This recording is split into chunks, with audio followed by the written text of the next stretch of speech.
پیارے دوستوں، آئیے کہانی کو آگے بڑھاتے ہیں کس طرح کعبہ کی حفاظت کی گئی۔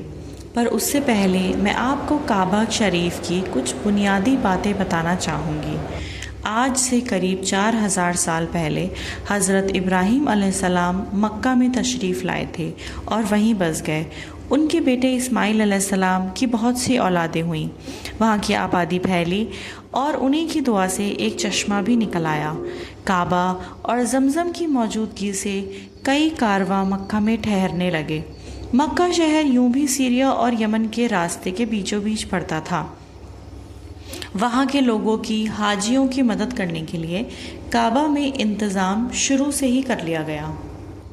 انتظامیہ کمیٹی بنائی گئی اور وہ آج بھی ویسے ہی موجود ہیں، جن میں سے حجابہ جو کہ کعبہ کی چابیاں رکھتی ہیں، یعنی وہاں کی کسٹڈی ان کے پاس ہوتی ہے، سقایا حاجیوں کے لیے صاف پانی کا انتظام کرنے والی، رفادہ حاجیوں کے کھانے کا انتظام کرنے والی، ندوہ مکہ کے چیئرمین، قیادہ مکہ کی فوج کے لیڈر۔ اس طرح کعبہ عرب ملکوں میں عبادت کا سینٹر بن گیا۔ اس کی بڑھتی مقبولیت سے ابراہہ جیسے کئی اور لوگ رش کرنے لگے۔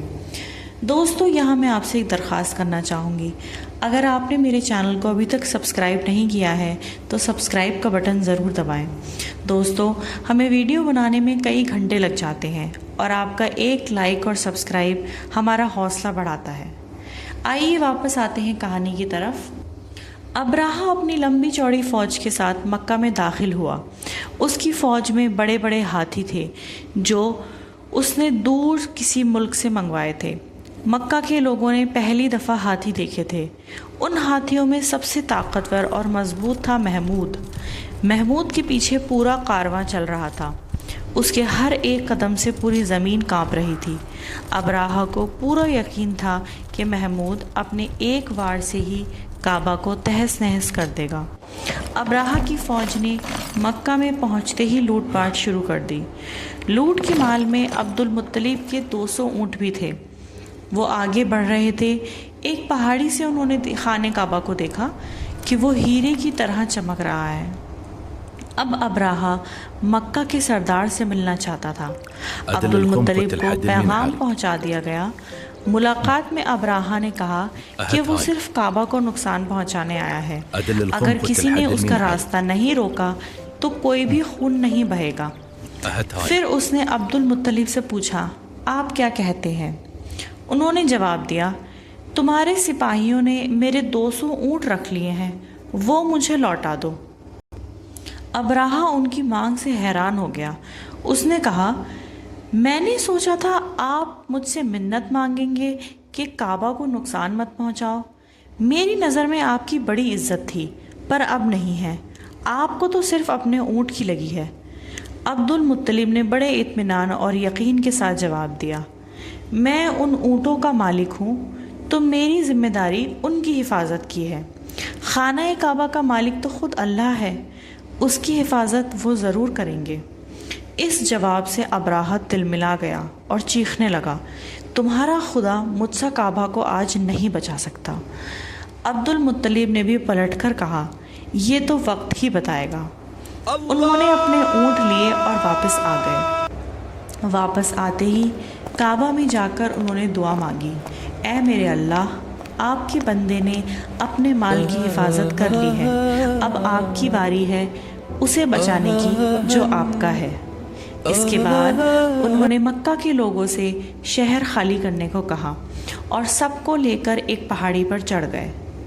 وہاں سے انہوں نے مکہ شہر صاف طور پر دکھائی دے رہا تھا، کعبہ بھی انہیں دکھائی دے رہا تھا۔ ابراہہ نے سوچا اب اس کے اور کعبہ کے بیچ میں کوئی نہیں آئے گا۔ اس نے فوراً اپنی فوج کو چڑھائی کا فرمان دے دیا۔ ٹھیک اسی پل کچھ ایسا ہوا کہ سب حیران رہ گئے۔ محمود جو طاقتور ہاتھی تھا وہ گھٹنوں کے بل زمین پر بیٹھ گیا۔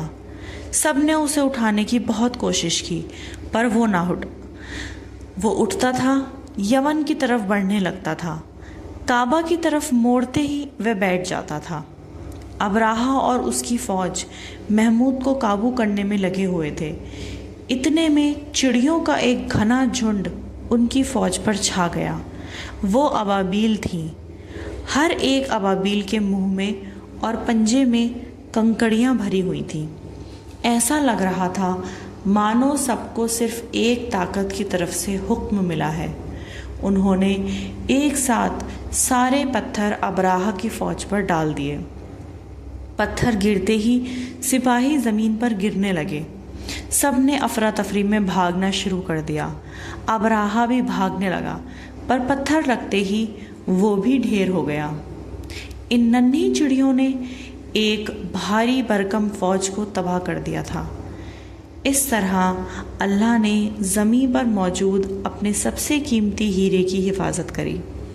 اس واقعے سے ہمیں یہ بھی سیکھ ملتی ہے کہ جب آپ مشکل میں ہوں اور سچے دل سے اللہ سے دعا مانگتے ہیں تو اللہ نظر انداز نہیں کرتا۔ دوستو، اگر آپ کو ویڈیو پسند آئی ہے تو میرے چینل کو ضرور سبسکرائب کریں اور لائک اور کمنٹ کرنا نہ بھولیں۔